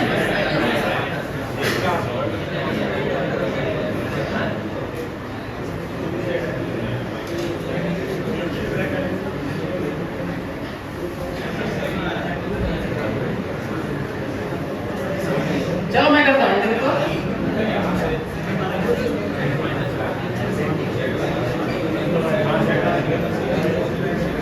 चलो ये बताओ कि इसमें क्या होगा? बीटा प्लस ना, बीटा प्लस मतलब किसका अनस्टेबिलिटी होती है? ज्यादा प्रोटॉन की संख्या होती है, रिपल्सन ज्यादा होता है, वो अनस्टेबल होता है। तो पहले मैं इक्वेशन लिख देता हूँ ना। प्रोटॉन किसमें कन्वर्ट होता है? न्यूक्लियस के अंदर। हाँ, न्यूक्लियस के अंदर किसमें कन्वर्ट होता है? साथ में क्या निकलता है? पॉजिट्रॉन। और क्योंकि न्यूट्रॉन बना है तो क्या निकलेगा? न्यूट्रिनो निकलेगा। सही है?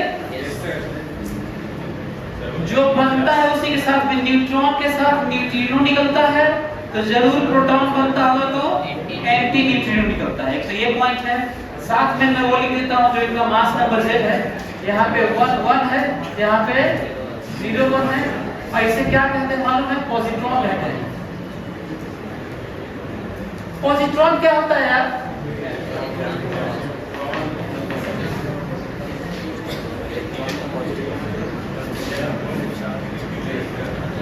पॉजिट्रॉन का मास इलेक्ट्रॉन के मास के बराबर होता है और चार्ज बस उतना ही होता है पर प्लस होता है, यस सर, है ना? Yes sir, equal to mass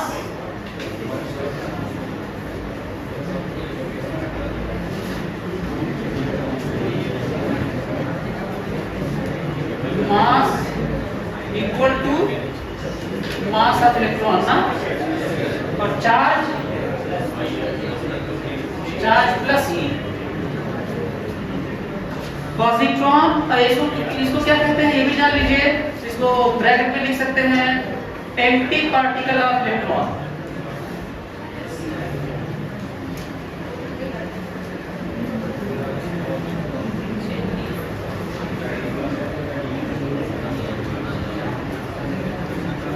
empty particle of electron, positron को एम्प्टी पार्टिकल ऑफ इलेक्ट्रॉन कहते हैं। पॉजिट्रॉन को किसी चीज का एम्प्टी पार्टिकल का मतलब है मास उतना ही और चार्ज उल्टा। ये कहीं पे भी यही थ्योरी यूज करते हैं किसी और के लिए, ठीक है? ये वाला जेड कितना होगा, यदि ए तो वही रह जाएगा तो प्रोटॉन न्यूट्रॉन में कन्वर्ट होगा तो, और ये वाला साथ में क्या निकलेगा, और साथ में क्या निकलेगा, सही है? इसको हम लोग बीटा प्लस भी कर सकते हैं, ऐसे और करके लिख सकते हैं z a y z minus 1 a plus beta plus a ना। क्यू वैल्यू लिख सकते हैं क्या आप लोग? यस सर, क्यू वैल्यू कैसे लिखेंगे वो समझो, m x minus z m e minus m y, ये तो एटम का है ना, minus z minus 1 plus m e yes sir, it's c square into c square. Yes sir, मतलब क्या मिला फाइनली, माइनस m कैंसिल हो गया क्या ये? यस सर, ये जुड़ गया है, सर बस ये जुड़ गया ना, तो mx माइनस my माइनस ये तो जुड़ गया होगा यार, mx minus my minus 2me minus 2me 2me बस हो गया। c square. कब लोग करे थे कि वही आ रहा है,